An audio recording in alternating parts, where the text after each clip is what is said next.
Assalamualaikum warahmatullahi wabarakatuh. Nama saya Anifali Nurisya, ingin menceritakan tentang kehidupan masyarakat di Kerajaan Banjar. Berdirinya Kerajaan Banjar.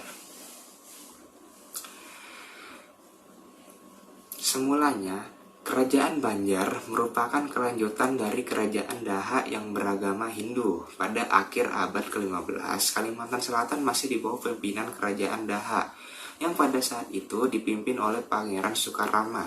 Ia mempunyai 3 orang anak, yaitu Pangeran Mangkubumi, Pangeran Tumenggung, dan Putri Galuh. Peristiwa kelahiran Kerajaan Banjar bermula dari konflik yang dimulai ketika terjadi pertentangan dalam keluarga istana. Konflik terjadi antara Pangeran Samudra dengan pamannya Pangeran Tumenggung, yang mana Pangeran Samudra adalah pewaris sah kerajaan dari Kerajaan Daha. Dikisahkan dalam Hikayat Banjar, ketika Raja Kerajaan Daha yaitu Soekarama merasa sudah hampir tiba ajalnya, ia berwasiat agar yang menggantikannya adalah cucunya, Raden Samudra. Mengetahui keputusan ayahnya, ini tentu saja keempat putranya tidak menyetujuinya. Terlebih Pangeran Tumenggung sangat berambisi terhadap kekuasaan Kerajaan Daha. Setelah Pangeran Soekarama meninggal, jabatan raja dipegang oleh anak tertuanya, yaitu Pangeran Mangkubumi. Karena pada saat itu Pangeran Samudra masih berumur 7 tahun.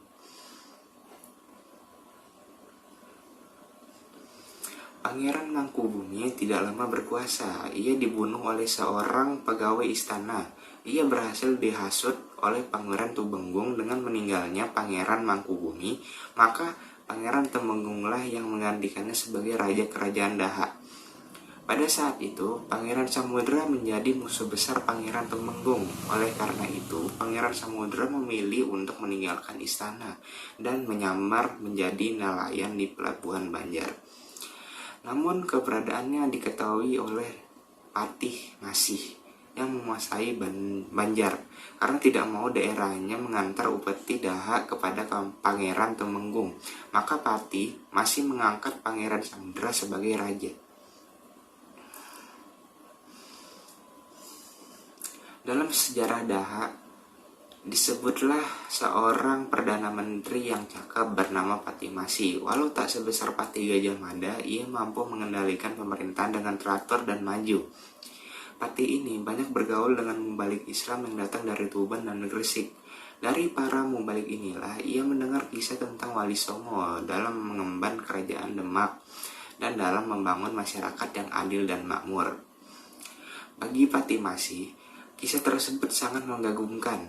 Seiring berjalannya waktu, dari pergaulannya ini, ia akhirnya memeluk agama Islam. Atas bantuan Patih Masih, Pangeran Samudra dapat menghimpun kekuatan perlawanan dan memulai penyerangan Pangeran Tumenggung. Dimulainya dalam serangan pertamanya, Pangeran Samudra berhasil menguasai Muara Bahan, sebuah pelabuhan strategis yang sering dikunjungi para pedagang luar, seperti utara Jawa, Gujarat, dan Malaka. Peperangan terus berlangsung. Patih Masih mengusulkan kepada Pangeran Samudra untuk meminta bantuan kepada Kerajaan Demak. Sultan Demak bersedia membantu.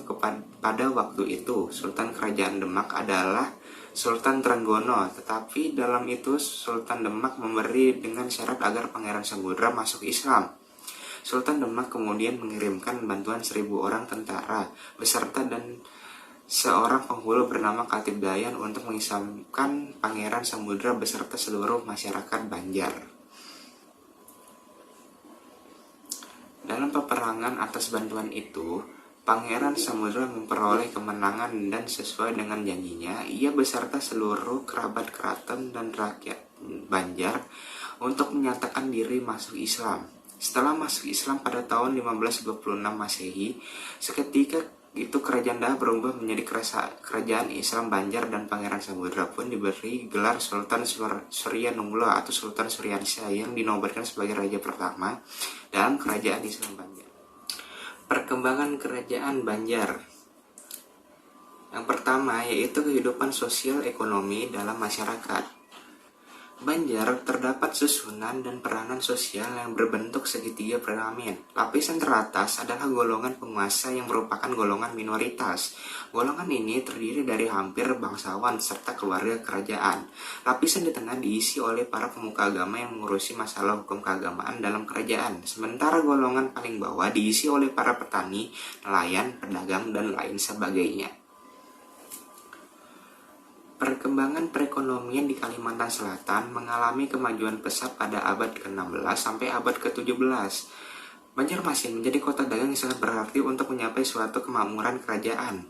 Kalimantan Selatan juga memiliki perairan yang strategis sebagai lalu lintas perdagangan. Dalam perdagangan, lada merupakan komoditas kerajaan terbesar dalam kerajaan Banjar.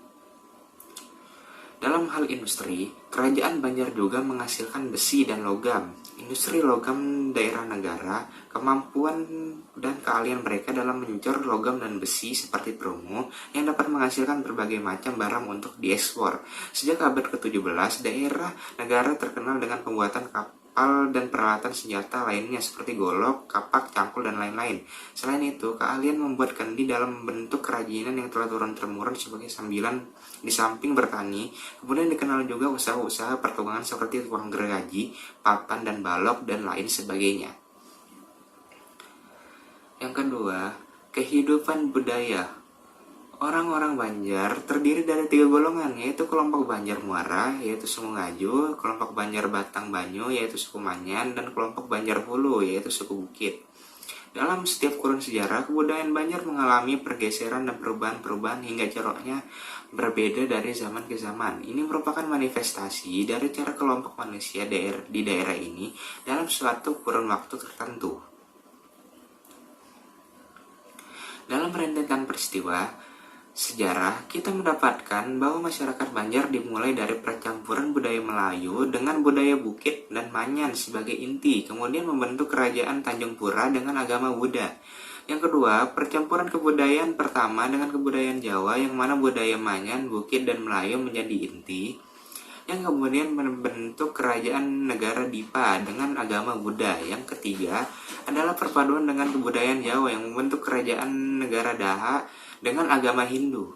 Yang terakhir, lanjutan dari kerajaan Daha dalam membentuk kerajaan Banjar Islam dan perpaduan suku Ngaju, Manyan, dan Bukit. Dari perpaduan yang terakhir inilah akhirnya melahirkan kebudayaan yang ada dalam kerajaan Banjar. Yang ketiga, kehidupan politik. Bentuk pemerintahan Banjar sejak berdirinya sudah dibangun oleh kerajaan Demak. Terjadi krisis logis jika kalau kerajaan A dapat mendirikan kerajaan dengan bantuan kerajaan B, maka kerajaan B turut mempengaruhi bentuk dan jalannya pemerintahan kerajaan A. Walaupun dalam bentuk pemerintahan dibangun menurut model Jawa, raja dalam kerajaannya tidak semutlak kerajaan Jawa. Di samping keturunan, kekayaan juga faktor yang menentukan dalam kedudukan raja. Pada hakikatnya, pemerintah yang bersifat aristokratis yang dikuasai oleh para bangsawan yang mana raja hanya sebagai simbol pemersatu belaka.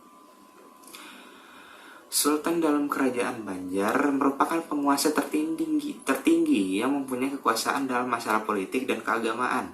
Di bawah Sultan ada putra mahkota yang dikenal sebagai sebutan Sultan Muta. Ia tidak mempunyai jabatan tertentu, tetapi pembantu Sultan. Di sampingi Sultan terdapat sebuah lembaga dewa mahkota yang terdiri dari bangsawan dan Mangkubumi.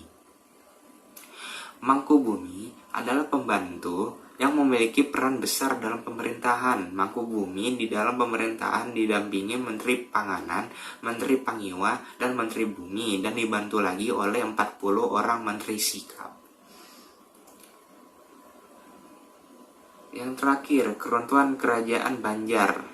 Dari abad ke-19, Inggris mulai dekat Kalimantan setelah ia melemparkan Belanda pada 1809. 2 tahun kemudian, ia menempatkan penduduk Banjarmasin, Alexander Hare, tapi kekuasaannya tidak lama lalu bahwa Belanda Tabaru Sejarah Kalimantan Selatan dimulai dengan pertarungan rakyat melawan Belanda. Pangeran Antasari tampil sebagai pemimpin masyarakat yang gagal. Dia meninggal pada tanggal 11 Oktober 1862. Setelah itu cucu membentuk Pegustian sebagai kelanjutan dari kerajaan Banjarmasin, yang akhirnya tentara Belanda mersose, sementara Sultan Muhammad Semon yang menjadi pemimpinnya tewas dalam pertempuran.